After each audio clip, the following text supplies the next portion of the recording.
Either of the other two? Okay.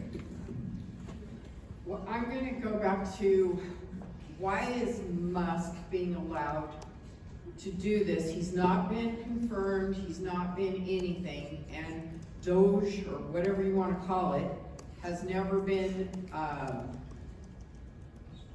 made into a government office. Why? What can we do to stop this? And why is he being allowed? Because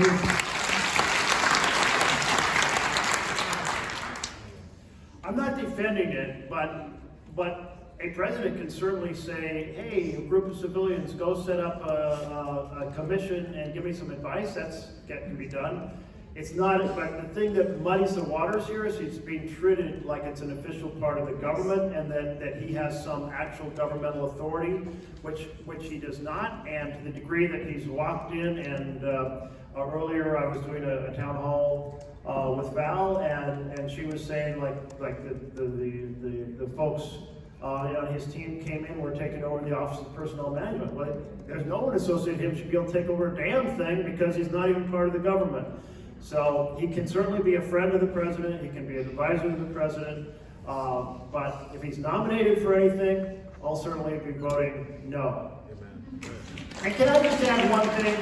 Did you see how yesterday that he had been bragging about being a super gamer, like the best in very different whole set of games, and it turns out he's been hiring people to pretend they're him to do the gaming? I'm like, that's pathetic. All right. I want to ask one more thing. All of whenever you guys have a vote, it's always in person, but you had a vote by ballot here a while back where you could vote without everybody knowing. Why don't you do more of that? Because I find that fear is kind of a factor, that repercussions for voting a certain way stops people from voting with their heart. So during COVID, the House had a rule that you could vote from a distance. They've reversed that. The Senate did not have that rule. But to the fear point, so when I was talking about that Secretary of Defense nominee, there were a bunch of my colleagues across the aisle who were just like, this man's so fabulously unqualified, be such an insult to our service members, and then they voted for him. Why? Well, in part because Trump said, by the way, all of you, if you're not with me, Elon Musk is going to finance a primary against you. And I'm like, wait, that's what we've come down to? Like the President of the United States is like blackmailing members of the Senate? I'm like, stop shaking in your boots and stand up and represent your states and say that isn't wrong.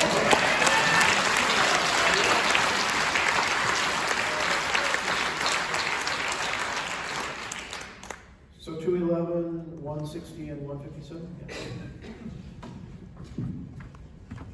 Hello. I'd like to first thank you for your dedication, courage that you've shown, both for the nation and for all the people of Oregon. Thank you. We're all wondering, what can we do to combat an administration that breaks any law it wants, treads on every decency it desires, humiliates and excoriates people at its will, and seems to get away with infraction after infraction of the law, of tradition, and of the Constitution with impunity. We also need to know how to refashion our party, which in some ways has lost both its roots and its efficacy. This party, of the 33 major labor acts in American history that have benefited working people, like the 7-hour, like the 8-hour day, 5-day week, all the 30 of them were passed by Democrats. However, the broad mass of workers in this country now obviously feel that they are not aligned with the Democratic Party. We need to remake ourselves, and I realize I'm asking questions that you can't answer, I'm sorry. But these are the things we need to think about. And anything you can tell us as citizens that helps us take meaningful action on all these fronts would be greatly appreciated. Thank you. Let me tell you a story. Now, I'm a junior in high school, David Douglas High School, outside of Portland. And I read in the evening newspaper, you probably used to have two newspapers. The Oregonian in the morning was more business oriented, and you had the Journal in the afternoon or the evening, it was more labor oriented. And I read that Agnew had received his penalty for taking a $100,000 bribe. And the penalty, $10,000. I'm like, what? So, I grabbed a piece of paper and I wrote a letter to the Journal and they published it and it said, what happened? Where's equal justice? Is equal justice for the powerful? Is they get to keep 90% of their ill-gotten gains when they're caught? And I've always thought this idea of equal justice under law is so beautiful. And you use the word impunity. I can tell you all through Latin America, people talk about a class that has impunity. They are never held accountable by the judicial system. I'm disturbed that a man who has 34 penalties didn't get one dime or one day a penalty for committing those 34 penalties.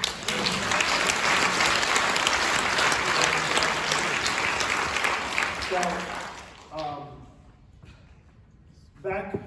back when I was asked to lead the Equality Act, and we're announcing it for the first time, and I'm standing next to John Lewis, who's a real champion of the civil rights movement. We're in the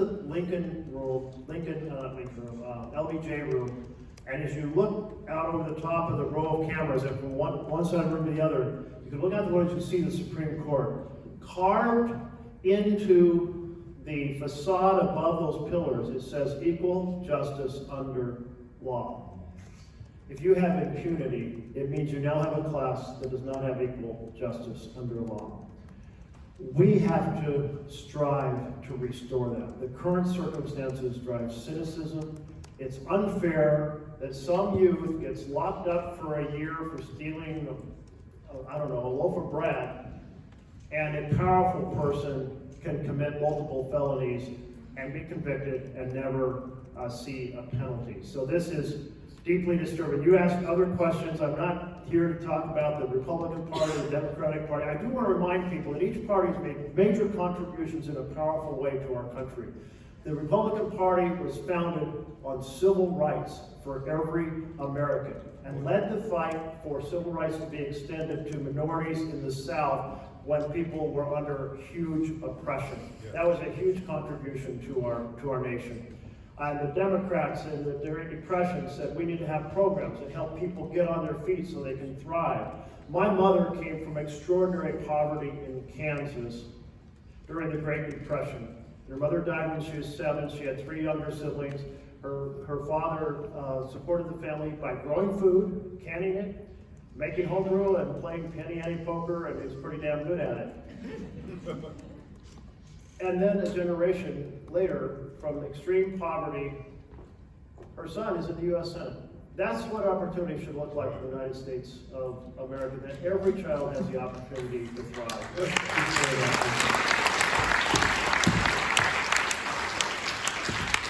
We have a student question to close. Did anybody else have a number that I'm skipping over? You call those 3. Okay, so we're going to go to the rapid round here. So right over here. And anyone else in that group of 1, 3 numbers? No. Okay. But good try. Yes. Okay. We have 2. Okay, great. I thought we were out of time because I got the student question card passed to me. So we have Just a a little more time. reminder. Senator, I'll be quick. I'm curious as to your reaction regarding number 157. I'm curious as to your reaction regarding Trump's recent proposals to amending the Constitution and changing the United States boundaries.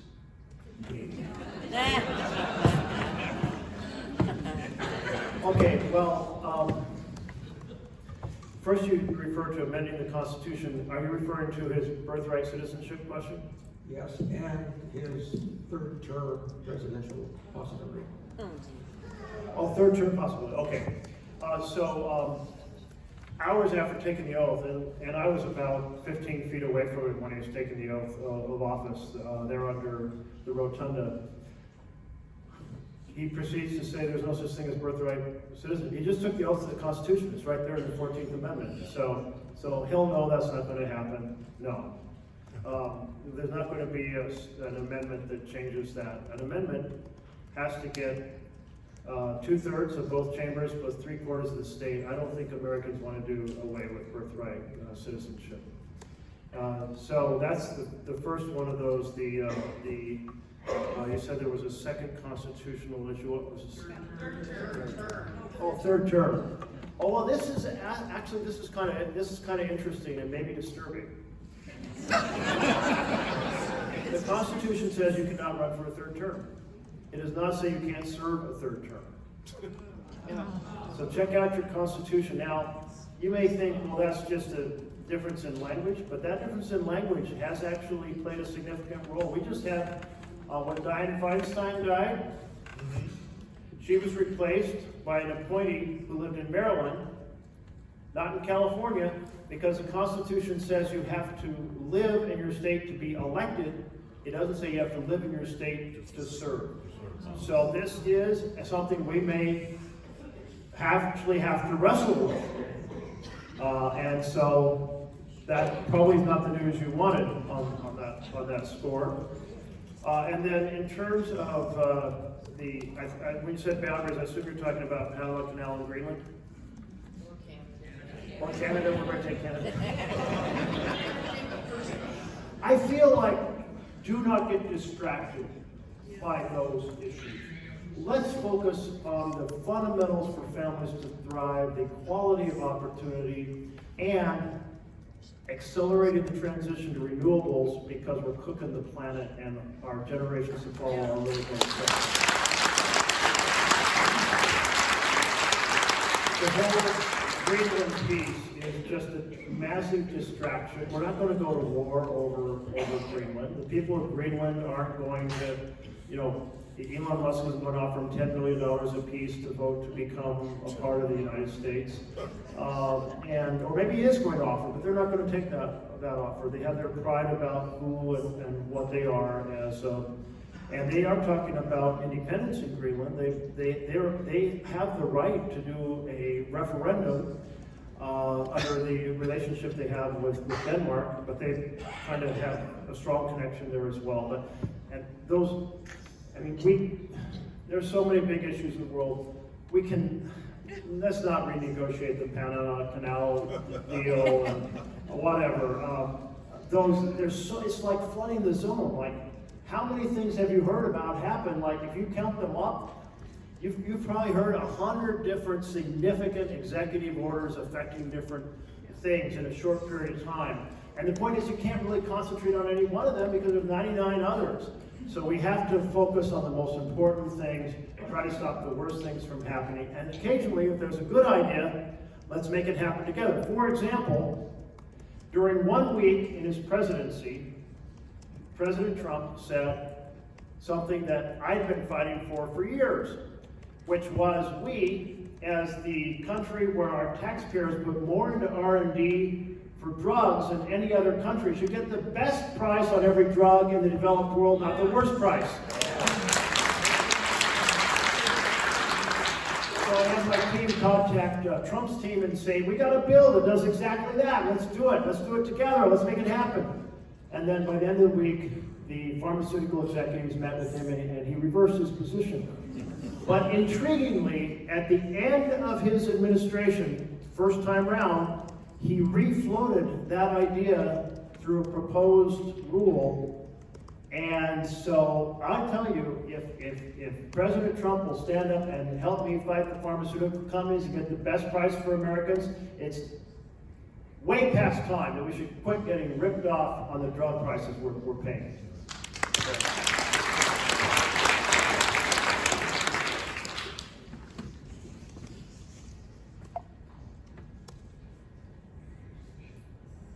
And again, your number and name, please. That's the student. Oh, our student, this is our student? Okay, well, are we ready for our student? Michelle? Hi, Michelle. Hello. How you Hello, doing? Senator. I'm doing well. Michelle, you're in your second year of ecological engineering degree, is that right? I am. I'm a dual enrolled student between here and Oregon State University. All right, well, we're pleased to have you.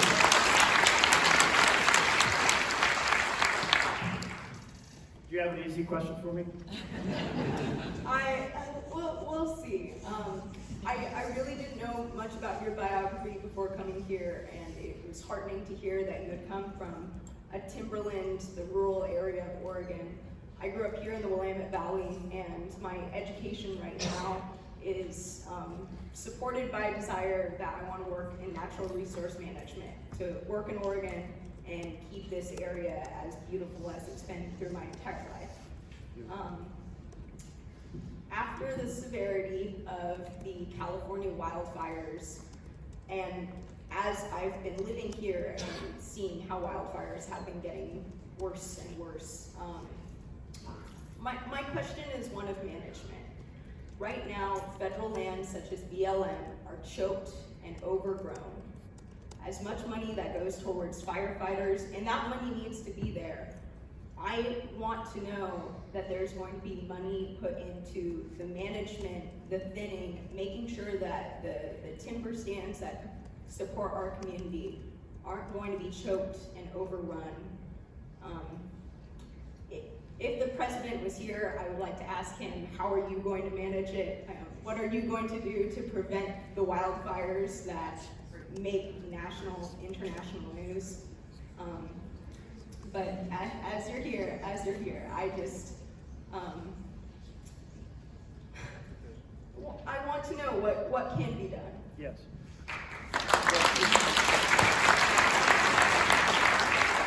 Well, President Trump was asked this question, he said, get a rake. Yeah, I can tell you, a rake's not gonna do it. And so the spending committees are split into 12 different spending committees, one of which is Interior. Up until January 3rd, I was the chair of that.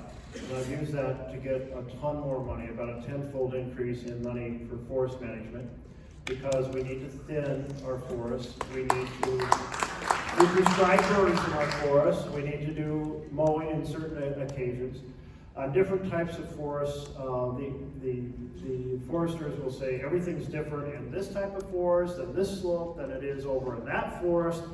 And the place where it's worked best in Oregon probably is in the ponderosa pine areas. A lot more controversy from the experts about wet forests, Douglas fir forests, and so on and so forth. And in fact, when I met with the head of the U.S. Forest Service, I said, here are the two different stories I'm hearing from scientists. I'm hearing, look, when you thin a Douglas fir forest and get the crowns further apart, it's less likely the fire will move in the crowns from one crown to a tree to another. And then other experts are saying when you thin out a Douglas fir forest, more oxygen comes down through the spaces, feeds the fire, and increases the problem. Well, those are two very different versions of the world. But the point is, apply the best science the best we can, see what works, do more of what works, less, and stop doing what doesn't work. But if you look at the math of how many acres we have of second growth forest, it's massive compared to, even with that 10-fold increase, it's massive compared to the money we have. Now, some stands you can move enough logs off to pay for it, but some stands you can't. And so the other thing is I've pushed the Forest Service. They were trying to do the most acres, but the most acres were often far away from our towns. I said, look, after the 2020 Labor Day fires, we've got to concentrate these effects that reduce the ferocity of the fire at the wildland-urban interface, sometimes called the WUI interface, because we don't want that fire roaring and burning the town down. We had 6 towns burned to the ground in the 2020 Labor Day fires, another 6 that were scorched badly, including ones that were in this county. And so those are pieces I'm pushing on, but I can't say that it's enough. We need more firefighters, we need more thinning, we need more equipment, So both preparation and fighting. And when you combine the effects of climate change with longer, hotter summers, drier forests, more lightning strikes, and more wind, you have the perfect combination to drive fires in a way we didn't see 20, 30 years ago. And that's the challenge we face. I'm so glad that you're dedicating your efforts towards our beautiful state.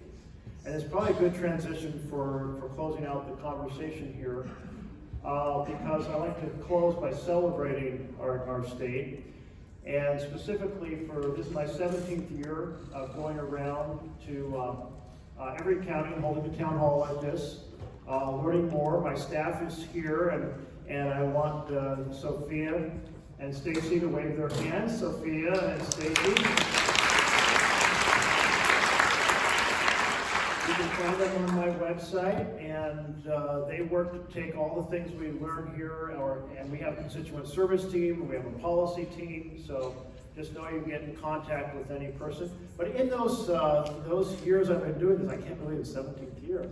Holy smokes, how did that happen? I keep in every county hearing about cool things that are worth seeing that I'm like, I've never heard of that. So last year we put together our 2024 Oregon Treasures Quest book, and hot off the press, out on the table is the 2025 Oregon Treasures Quest book with cool things to go to in every county in Oregon. None of them are commercial, all things you can go to and enjoy. And anybody here did do this last year? Okay, did you have fun doing it? Yes. So if you go to 10 counties, and you send a selfie of yourself with something that's in this book, in each of the 10, we host you at a party at the end of the year. And we had our first Treasure Quest party, we had a blast.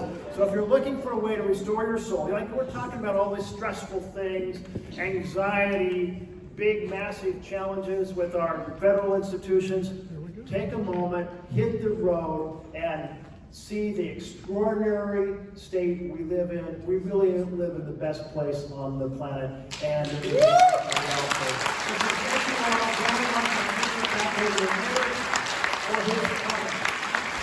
thank you so much.